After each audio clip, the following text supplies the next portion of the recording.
This podcast is sponsored by Lucy Pet and Equus Grooming Products.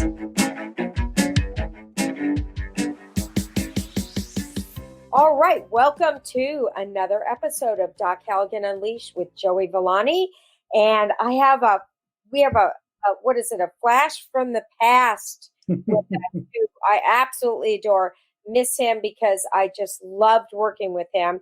It is Officer Cesar Perea. Did I say your name right?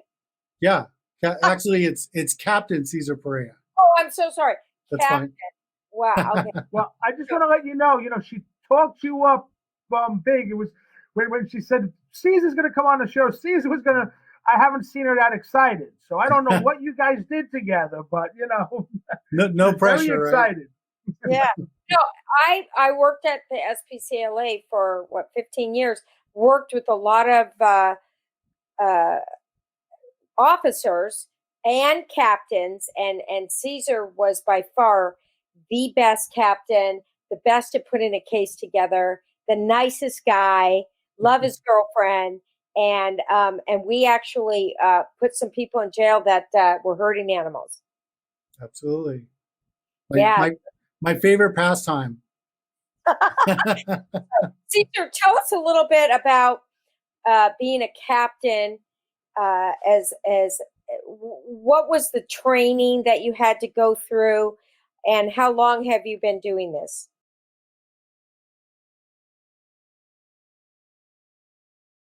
Well, I've been in law enforcement my entire adult life. I mean, I started with the San Diego Sheriff's Department when I was 20 years old. Went to a police academy to go to the Sheriff's Department, and then a few years into that, I went to the San Diego Police Department as a patrol officer, went to the academy again, and worked for the San Diego Police Department for a little over 8 years as a patrol officer, and worked a lot of specialized units. I was very fortunate to work a lot of different types of investigations. I've also worked for the San Diego Humane Society as an investigations lieutenant, and for almost the last decade, I've been here in LA with the SPCALA as a captain of investigations. The training for a humane officer is a little bit different as a police officer, in that it's more specific as to the type of investigations that we get involved with. So it's all animal related. In the regular police department, you don't get very much animal type of investigations. So when I became a humane officer, you just get saturated with everything having to do with animals, investigating animal cruelty, etc. I mean, investigations are all the same, no matter what you're working on. I mean, it's detective work. It's going out and pounding the pavement and finding the bad guy. But with animal crimes, it's a little bit different. There's a lot of nuances. And that's where your specialty would come in, because animal cruelty investigations are very unique, and that the veterinarian plays an enormous role in proving a case. Right. The veterinarian is really the only witness that can go on and actually talk about what kind of cruelty is going on because of our training, correct? Yeah, and the statute specifically requires you to prove some levels of suffering.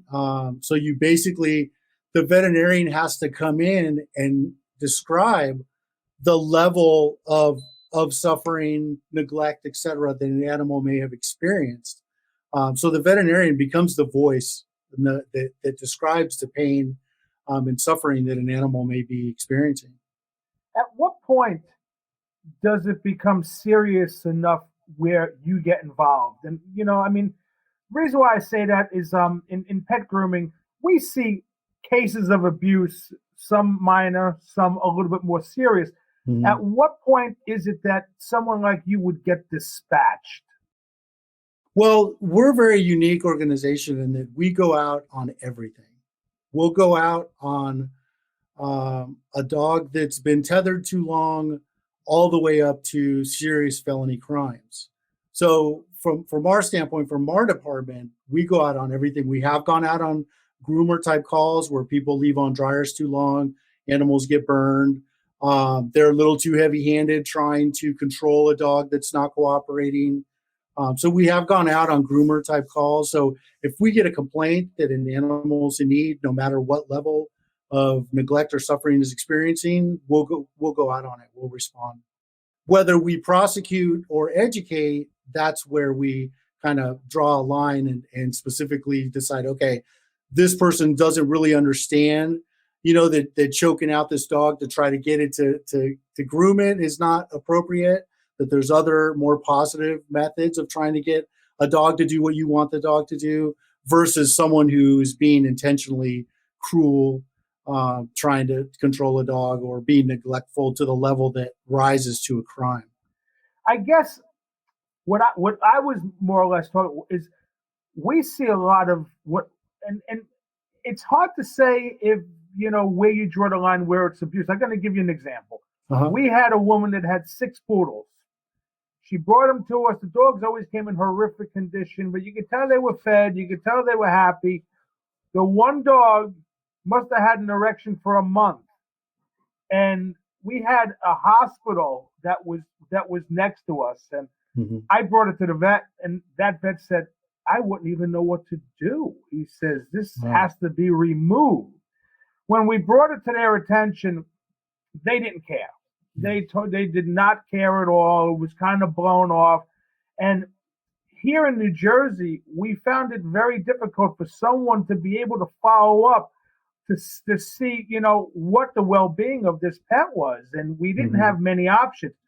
We actually got a hold of the right people after doing a lot of research, and they checked up on the dog. They actually took the dogs away from the family because when they went there, I guess the situation was a lot more severe. Mm-hmm. So it's great to hear that, in California, you have something like this because 7 miles out of Manhattan in New Jersey, we don't have that those resources, Mm-hmm. unfortunately. And, coming from a pet groomer, because I see 20, 30 dogs a day. You would think, we see different levels. And when you see a certain level, this is probably a little bit more serious. Who can we reach out to? And we didn't have that. Yeah, most agencies, police departments, municipalities, or even county unincorporated areas, they do have animal control agencies. Unfortunately, sometimes that's a job that the cities don't give too much priority to. So investigative wise, you don't always have someone that's highly skilled that can come in and do a complex cruelty investigation. But that example, you gave a really good example because that's a situation where maybe the owner didn't know that this was causing some type of harm or wasn't aware of it. So that's where we step in and go, okay, I'm making you aware that this is, medically is happening to your animal.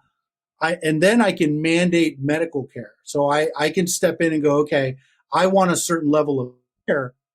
And we explain it to the owner and explain to them why the animal needs this level of care. And then if they refuse to do it, then they start stepping into the criminal part of failing to provide veterinary care. But that's where I think my department is very skilled in coming in and educating people first and saying, okay, it's part of our mission statement. It's come in and educate people and say, hey, you need to do this. And some people go, oh my God, I had no idea. And they fix it. They either provide vet care, or they do what they can and acknowledge it because they care for the animals. And like you said, the person just doesn't care. I'm not going to do anything about it. And then you get to the point where we're seizing all your animals and prosecuting you for not providing proper care. And I know when I have testified in court, intent, like what you're talking about, that's really Mm-hmm. what differentiates whether they get prosecuted. If you can prove there was intent to intentionally harm the animal versus someone just being ignorant. Exactly. Well, I guess in your case, Doc, you're the mouthpiece for the animal because I guess in some cases you're the only one that could speak because they can't, and you can prove things that that most people cannot. Yes, and as veterinarians, we do not get any training on animal cruelty at all. I was very nervous the first time I had to go in a courtroom Madeline Bernstein, who's the president of the SPCALA, kind of sat me down and, said, you need to do da, da, da, da. And I was like, okay. So I go in, I'm in my lab coat, lined up with everybody, and the judge is having everybody state your name. Madeline shares this story when she goes, and I said, Karen Halligan. And he goes, did you or did you not go to vet school? And I said, I did, Your Honor. He goes, well, then isn't your name Dr. Karen Halligan? So I said, yes. And so the reason I say that is it's just a game. It's like, right, Caesar? I mean, it's all about perception. And, I didn't know that I should say doctor because I didn't want to offend everybody that I was better than them. And I'm in the coat, so, well, in a sense, you are, because you considered an expert witness, because you went to vet school, because you specialize right in whatever your discipline is. It makes you an expert, and the court will recognize you as that. And you carry a lot more weight with the jury, because anytime we're putting a case together, we're doing an investigation, and as you know, the entire time you're working a case, you're presenting it. You're working on it to present it to a jury, because that's who you have to convince, not your boss, your supervisor, or whoever. It's a jury that has to agree with what you did and the evidence that you're now finding in this investigation.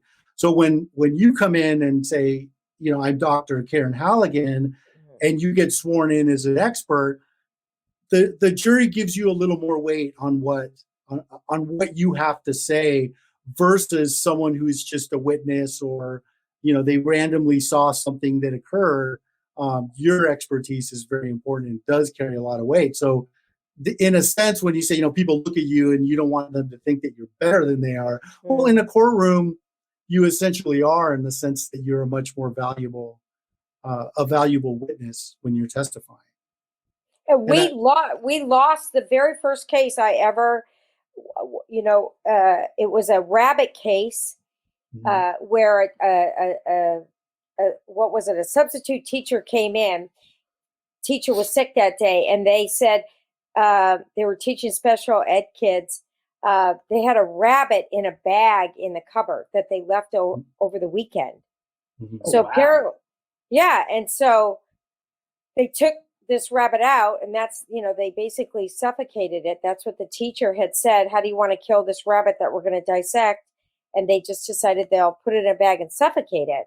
So the SPCA got involved, because that's animal cruelty. So I was up there, I testified, and we were doing great. And then they had to, there was one juror that was biased, so they had to do it again. And the second time we went, I guess this teacher who's from Belize, they couldn't prove maliciousness, because in his country, that's an okay way to kill a rabbit, is to suffocate it, put it in a bag, and leave it for the weekend. And they won that, and we lost that case. Wow. Yeah, I mean, that makes sense. It goes back to what you said about intent. I mean, if this person truly thought that was a humane way of euthanasia, in his heart, this is what he thought was doing the right thing. Trying to convict them would be challenging, and it's probably in the best interest of the courts to dismiss the case in something like that. I mean, if that's truly what his mindset was going into his actions. And I specifically remember the case that we worked on, which was one of your last cases that you worked when you were with us, was the guard dog case. And that was, in my opinion, that's one of the biggest cases that I've worked on probably in my career. I mean, at least the top 10, and that the outcome was very satisfying to see that he was prosecuted. So basically what it was a guy that was running a guard dog business that would provide these large breed guard dogs to construction sites, malls, anywhere. You probably used to see it a lot more 25, 30 years ago, before video surveillance was the technology was what it is today.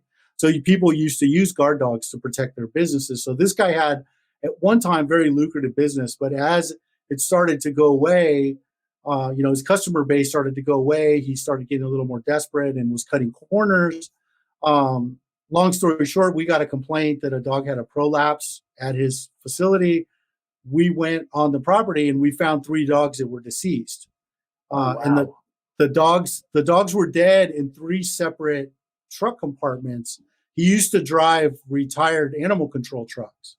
So we found these 3 dead dogs, and we ended up impounding these dogs from the location, and we took them. I still remember that night. I mean, it was really hot. It was in June or July. It was really, really hot. We pulled those bodies out, and I called Doc, and I go, Doc, you need to hang back. I'm bringing you these 3 bodies, and I want to do a preliminary necropsy exam.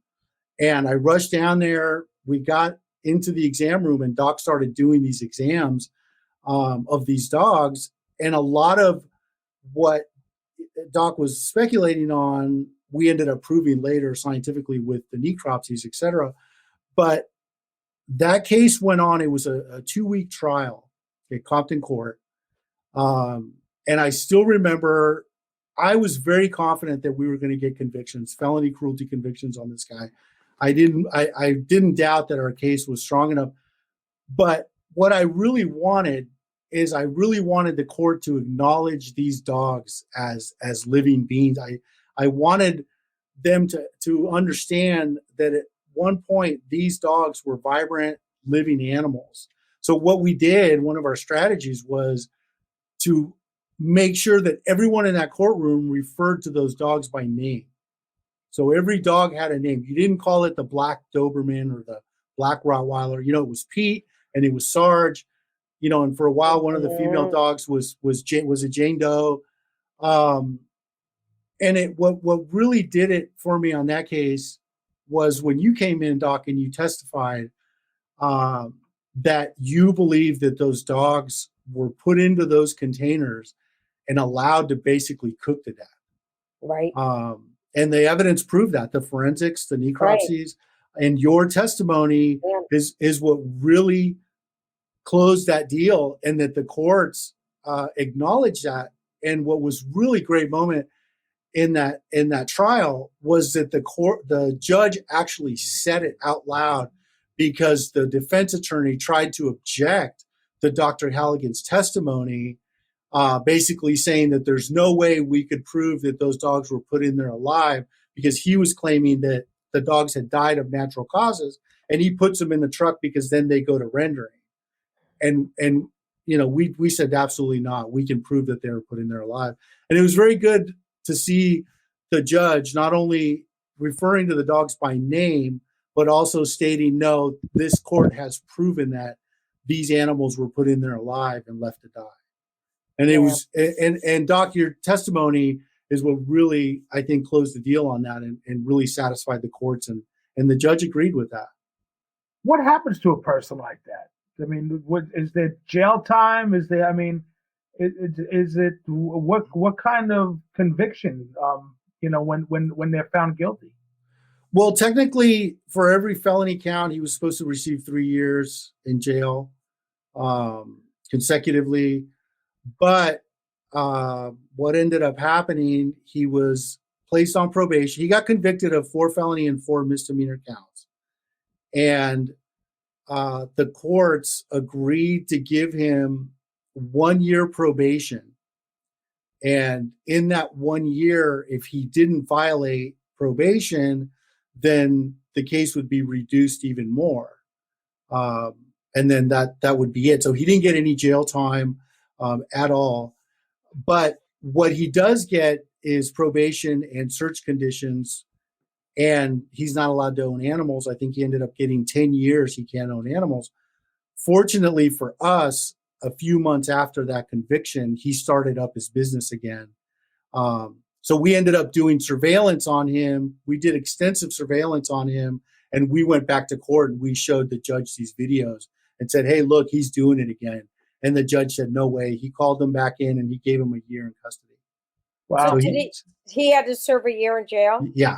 He ended up doing a year. Oh my gosh. Thank gosh. And that was all Caesar, honestly, putting that together. I mean, my testimony, but It's very complicated to put a Yes. case together. And the mistakes are made in the beginning, right, Caesar? Hmm. Yeah, a lot of mistakes if you don't do it right, you know what I mean? And so, What do you and mean what's by that? That the meaning, mistakes are made? go ahead, you answer that, Caesar. Well, and I don't know if they're mistakes in the sense that, errors of judgment or anything like that. You don't realize what you should have done until you're in court at trial and you're presenting to a jury and you're like, oh man, we should have done this and we should have done that a little bit better. I think that's the type of mistakes you're referring to, right? Right. Let me Is that just explain another case that we lost. I mean, we won the majority of them, but we lost two, and they always stick with me because you learn the most. We had a Mhm. case quickly, a dog who they were starving it. This poor Doberman. They were drug addict, husband, wife, whatever. The dog was on the side of the house, and one day they decided to give it some soup. They just poured it a can of soup, and its stomach blowed up and twisted and That it bloat. died. Yeah, get bloated from the soup. So the officers, the first thing they do is bring you the dog because that's evidence that for me to determine how the dog died. And so I did a necropsy, which is the equivalent of an autopsy on a person. Always have a necropsy done when your animal dies because that's how you can tell how it died. So you got to have that done. So I'm in this dark room. This is way before Caesar's time, and we had Polaroids. And I'm doing my necropsy. I mean, this stomach was blown open. I punctured the abdomen, and there's just soup started spilling out. I mean, it was disgusting. Pictures of the hole in the stomach. This poor dog. Can you imagine? When we went to court, I'm on the stand and I'm telling them how the dog died. And we're showing little Polaroid pictures. Okay. The defense attorney gets up and he says, Dr. Halligan, isn't it possible that this dog ate a colorless, odorless substance and that's what killed the dog? That's what he said. And I looked at the judge because I'm like, no. And he goes, and he said it again. Well, guess what? They did they put that in the jury's mind. And because the pictures were so bad, they couldn't see the hole in the stomach, we lost the case. Wow, shame. So the point is, if we'd have had video and I showed the whole, like with Caesar's case, okay, we had pictures and video, and we even saved the stool. The way we won that case, the way I proved that dog was alive, there was feces in the care in the cage, Mhm. okay, and I said if that feces came out of that dog, that means the dog was alive because it was pushed down into the grate. So does that make sense, Joey? So there was Yes. feces through the grate. You know what I mean? And we proved with forensics that wasn't indeed the dog's stool. So I'm like, the dog had to have been alive. Mhm. So, but I guess that's what I meant is that it's the captain, the person in charge, the cases that we lost. I know that if we'd have had like better pictures and there were other things that like he says, you get in court and there's nothing you can do after the fact. And the Mhm. chain of evidence is so important and getting that necropsy done right away. And so it's really, really hard. And Caesar's very good. I guess your team is important.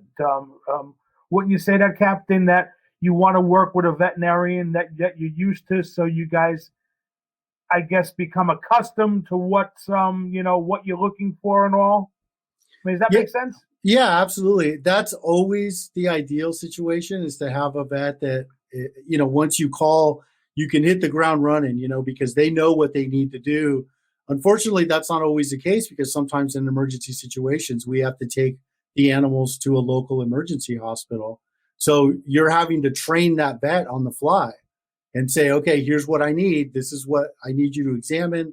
And like Doc said, we do HD video on everything. All our exams, everything is high definition video. So when we start the very initial exam that a veterinarian starts to do, we're video recording that.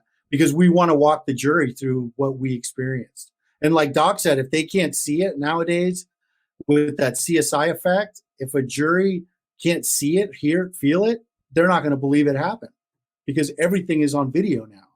So people find it hard to believe that you did something that didn't get recorded. So there's a little bit of doubt there. So we record everything. We record the intake exam, we record, photograph, necropsies as much as we can.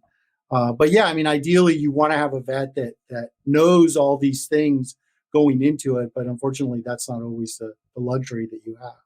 And what was hard for me, not hard for me, but something that I became very good at from having Don Kochek and Madeline and captains like Caesar is that I have to explain the level of suffering that the animal's going through. And most vets don't.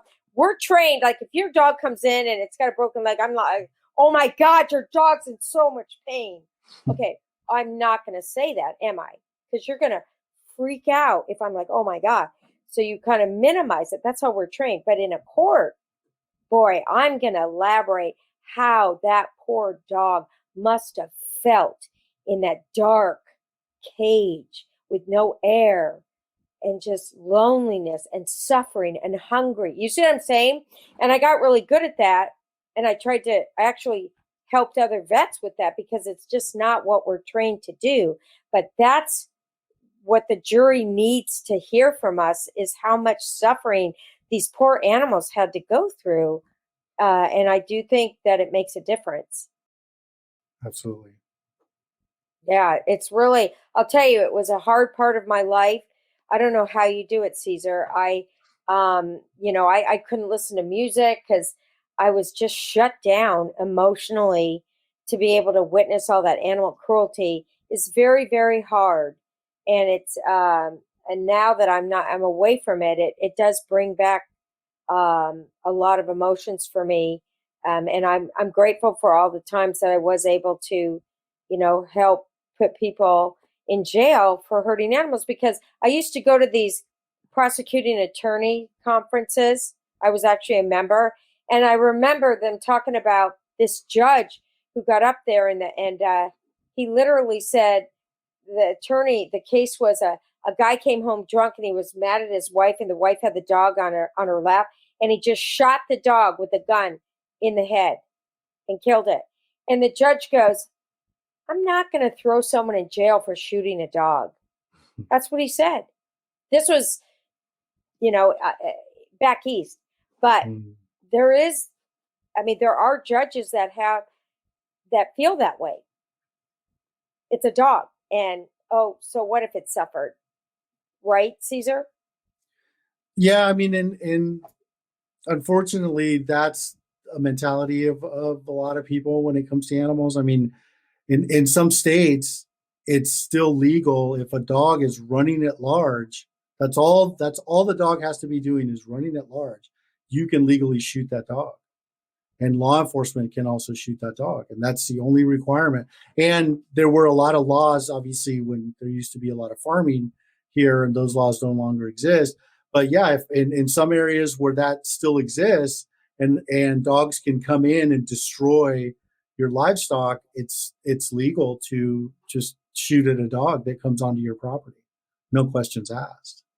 Which kind of bleeds into some of the law enforcement side of officers being involved with, shooting of dogs that they encounter in the field and stuff like that. Because in some areas that's still acceptable to shoot a dog that's just running at large. And there are laws, like you said, from Food Animal that you can do surgery on your own pet. It is legal for you. It's legal, right, Caesar? I mean, you can perform a certain level of veterinary care on your animals. I think the way we can get around that, if we can show if an animal is suffering. So if you're cutting your dog open and you're not providing proper anesthesia or pain meds or anything like that, we can try to get people that way. But yeah, we get cases all the time where people crop their dog's ears off. The ears get infected or their tails and stuff like that. People do that all the time. I mean, we get cases, someone's posting on Instagram a video of them sewing up their dog after they cut their ears off or something like that. And did you know bestiality is legal in, I think, 12 states? It is still legal in several states. Bestiality, which is having sex with your dog, right? That's the definition? Yeah, the law in California changed recently. It probably a year or two ago. It got a little bit more defined because it was very vague. It basically just said sexual assault on an animal, constitutes bestiality. But now the section is a little bit more specific as to some of the acts that you can do to qualify as bestiality and to be able to get prosecuted for it. I don't recall exactly what states or how many there are that it's still legal. I think it's 12, I believe, the last time I checked. But that's just, it's never okay to be doing that to your pet. And it's sad that the United States, we still have states where that's accepted. So we do have a long way to go. And hopefully in 20 years, it won't be legal anywhere. Well, I'm going to ask a question now because you brought that up. So, Captain, have you ever been dispatched on a bestiality case? Oh, absolutely. Really? Yeah, I did. Wow. I did a really extensive investigation for years that ended up going nowhere. There was a woman that was having sex with dogs on video and posting them online. And she had several videos that she would post, and we had to go through and recover all the videos.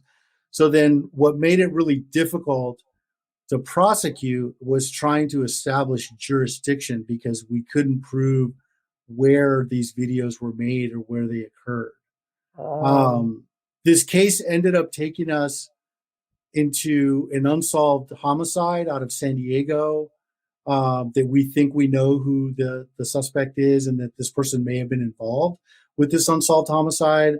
The FBI was involved in this case and that there were some terrorist threats made to someone out of state because she was doing stuff online and getting money for it. But yeah, absolutely. I mean, there was this one case in particular that was quite extensive that took a lot of investigation to try to figure it all out and unravel all these pieces. And we ended up not being able to get a prosecution on it, unfortunately. Wow.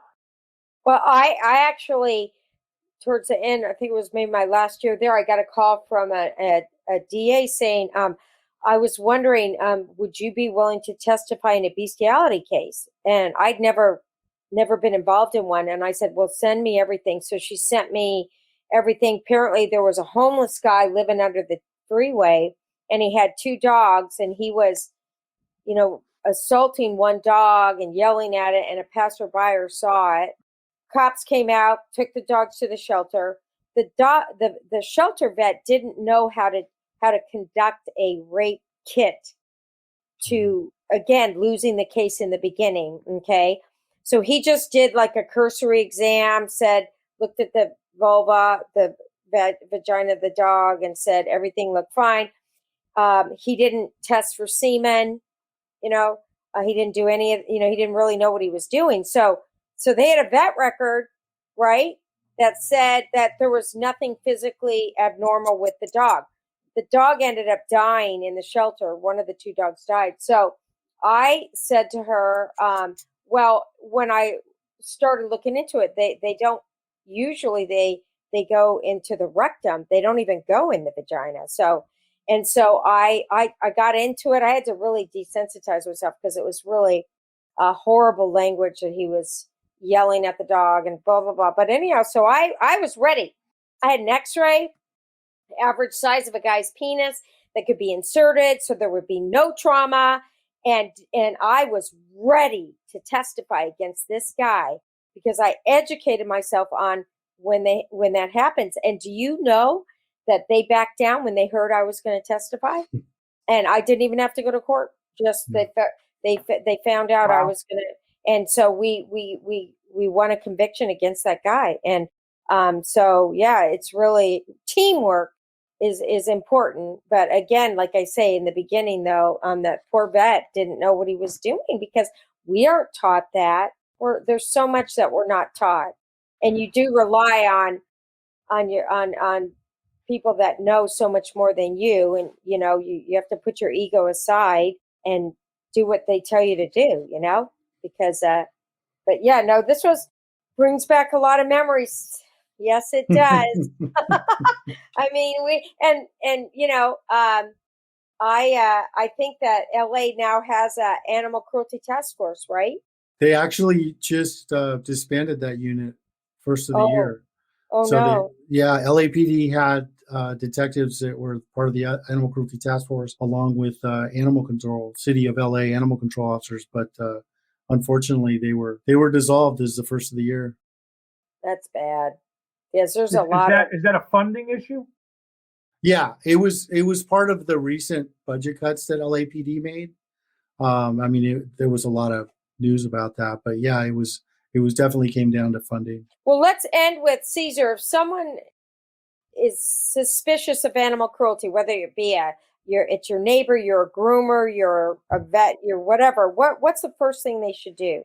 Well, if they really think that there's cruelty or neglect occurring, you contact your local animal control or SPCA, as long as the SPCA has investigation abilities like us. I mean, if you're in Los Angeles, you can go on spcala.com and report it online, or we have a call, an 800 number you can call in and report that to us. But most definitely report it to your animal control or your SPCA in your community. If it's something that's egregious that's happening now, a crime in progress, you can call 911. I mean, I know a lot of times with dogs and hot cars and stuff like that, I mean, there's no time to waste on those. You can call 911 for something that's occurring now that's definitely going to cause harm to that animal. And there is a study, or there are studies that show that there's links. People that hurt animals will go on to hurt people, right, Caesar? Absolutely. It's just they're practicing to become more horrible human beings later. Yes. So please report animal cruelty if you see it. And Caesar, thank you for taking the time to come This was on. great. Yeah, and if people want to get a hold of you, do you feel comfortable giving out any type of contact information or an 800 number? Or? Yeah, I mean, you can like I said, go to spcala.com and you can report animal cruelty there. Okay. I have a social media presence where I have some of my media and stuff that I do. I can be reached there, and it's CesarPerea.com. So it's CesarPerea.com, and you can reach me there also. Great, wonderful. Yes, thank you so much for coming on, and continue to do the fight because you're good, and the animals are happy to have you advocating for them. Great, thank you for having me. Thanks a lot. Thank you for listening. We'll be back next week with more free vet advice. And, we're pretty entertaining, aren't we, Joey? I think so. I definitely think so. And make sure that you like and share. That's really important. And give us questions. We want questions. We want to know what you want us to talk about. So you can email your questions to docandjoeyunleashed@gmail.com.